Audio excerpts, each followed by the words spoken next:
As part of making a lay Eucharistic visit, the minister is really making a pastoral call. Pastoral calls are made when any member of the congregation is visiting another member of the congregation in the name of the church. And it could be to bring flowers, a loaf of bread. It could be to bring the Blessed Sacrament, as the lay Eucharistic ministers are doing. It could also be in the form of Stephen ministry, which are members of the church who have been specially trained to provide a ministry of active listening in the context of their pastoral call. In this section, we are going to be meeting and having a conversation with a few of the leaders of the Stephen Ministry program here at St. Mark's, and learning from their wisdom a few things about pastoral calls, and hopefully gleaning some words of wisdom from them. So in making a pastoral call, your pastoral calls last a little longer than a lay Eucharistic minister's call.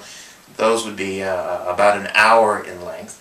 But you have several very common components, and I think one of them to talk about first of all is just the importance of confidentiality and addressing that issue. So maybe we could take just a moment and how you would approach that. Well, I guess before we got to confidentiality, I would say that at the core, the big difference between a visit by a Stephen minister and the visit by lay Eucharistic minister is the purpose of the visit. And for the Eucharistic visitor, the purpose is the sacrament, the liturgy, and that's the center of that visit. Whereas for a Stephen ministry visit, the focus is on the person who is being visited. That this is an ongoing, fairly long-term relationship that focuses on what is called in Stephen ministry the care receiver, whereas the focus in the lay Eucharistic visit is upon the sacrament, the liturgy, which we share together. You want to talk about confidentiality? Certainly. It's a keystone of Stephen ministry. The care receiver, as we refer to the person who is involved with a Stephen minister, has to know that what he or she says will not be shared. And it is not shared with even the supervisory meeting that takes place as part of Stephen ministry. In addition, when a lay Eucharistic minister might perceive that someone they are seeing could benefit from Stephen ministry and makes a referral, they will never learn whether or not the person is given a Stephen ministry, because that's confidential. That goes nowhere. And that's very important, because otherwise you don't have the level of comfort that you need to share what you need to share about the difficult process that you're experiencing in your life.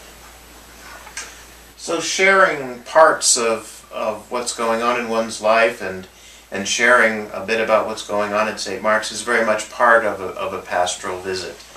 And those types of conversations should be treated with confidentiality. It's also important to note that the Stephen ministers are available to have that referral made, and that is something that a lay Eucharistic minister can do by noting on the cards that are filled out that someone may be in need of additional pastoral care, and that's just how it should be phrased.